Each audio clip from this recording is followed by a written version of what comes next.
وإلى آخر مستجدات الفنان المغربي سعد المجرد، حيث يتوقع أن يعرض على القاضي غدا لمتابعة سير التحقيقات، فيما تشير أنباء إلى نقله إلى سجن انفرادي حتى لا يتعرض لمضايقات كعادة المتهمين في قضايا الاغتصاب والتحرش الجنسي. وكانت السلطات الفرنسية ألقت القبض على المجرد بتهمة الاغتصاب، كما كان من المفترض أن تجمع الشرطة القضائية بينه وبين ضحيته، المفترض طبعا الوقوف على حقيقة ما حصل. لكن نحن حتكون معنا لمعرفة آخر المستجدات في قضية الفنان المغربي سعد المجرد الصحفية حنان عبد الله من باريس. أهلا فيك يا حنان، أعطينا آخر الأخبار.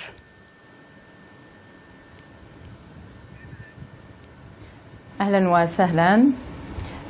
آخر الأخبار الرسمية في قضية الفنان المغربي سعد المجرد المتهم في هذه القضية كما ذكرتي هي تولي محامي الأسرة الملكية المغربية هنا بباريس، يعني حيثيات هذا الملف، وهو المحامي إريك دوبون موريتي. إذن لقد كلف المحامي السابق إبراهيم رشيدي، أو بالأحرى نقل الملف إلى المحامي الحالي حتى يتفاوض، أو بالأحرى حتى يرافع ويدافع عن الفنان المغربي سعد المجرد.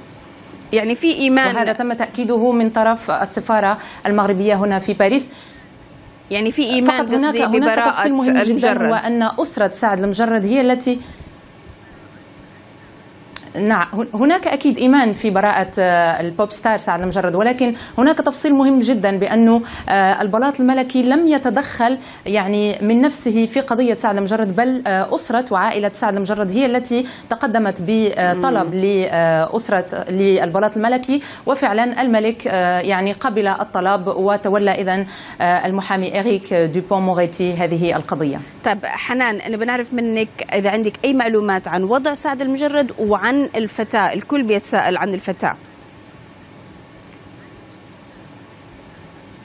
نعم أعلم بأن الكل يريد معرفة والحصول على معلومات خاصة بالضحية. كل ما نعلمه بصراحة حتى لا ندخل في يعني تفاصيل غير مجدية هي أنها في حالة نفسية جدا يعني صعبة، ولكن سعد المجرد كما تعلمون منذ يوم الجمعة فقد تمت إحالته على سجن فلوري ميروجيس المتواجد بالضاحية الباريسية، وحتى اليوم لا نملك معلومات يعني عن حالته ولا عن يعني الحالة اللي تواجد فيها داخل هذا السجن.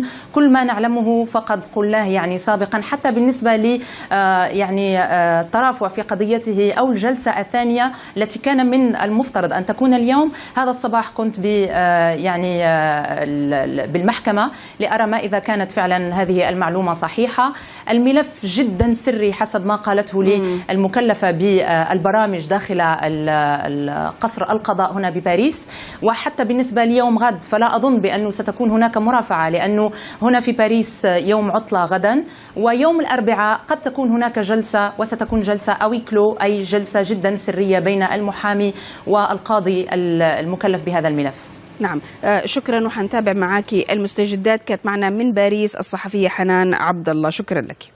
كلف المحامي السابق إبراهيم رشيدي، أو بالأحرى نقل الملف إلى المحامي الحالي حتى يتفاوض، أو بالأحرى حتى يرافع ويدافع عن الفنان المغربي سعد المجرد. يعني في إيمان، وهذا تم تأكيده من طرف السفارة المغربية هنا في باريس. يعني في إيمان، فقط هناك تفصيل مهم جدا، هو أن أسرة سعد المجرد هي التي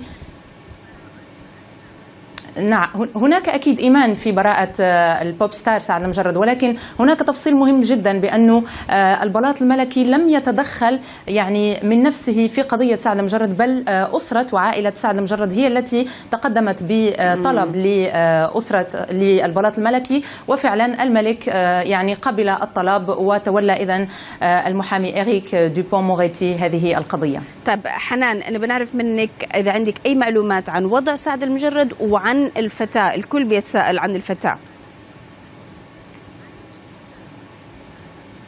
نعم أعلم بأن الكل يريد معرفة والحصول على معلومات خاصة بالضحية. كل ما نعلمه بصراحة حتى وإلى آخر مستجدات الفنان المغربي سعد المجرد، حيث يتوقع أن يعرض على القاضي غدا لمتابعة سير التحقيقات، فيما تشير أنباء إلى نقله إلى سجن انفرادي حتى لا يتعرض لمضايقات كعادة المتهمين في قضايا الاغتصاب والتحرش الجنسي. وكانت السلطات الفرنسية ألقت القبض على المجرد بتهمة الاغتصاب، كما كان من المفترض أن تجمع الشرطة القضائية بينه وبين ضحيته، المفترض طبعا الوقوف على حقيقة ما حصل. لكن نحن حتكون معنا لمعرفة آخر المستجدات في قضية الفنان المغربي سعد المجرد الصحفية حنان.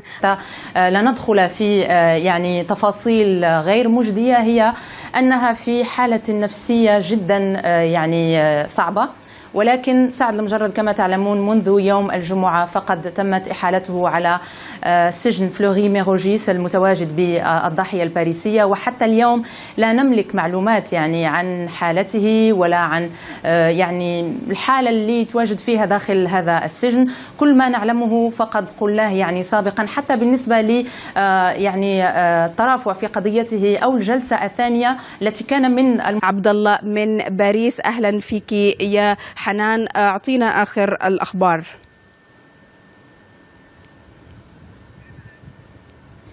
أهلا وسهلا.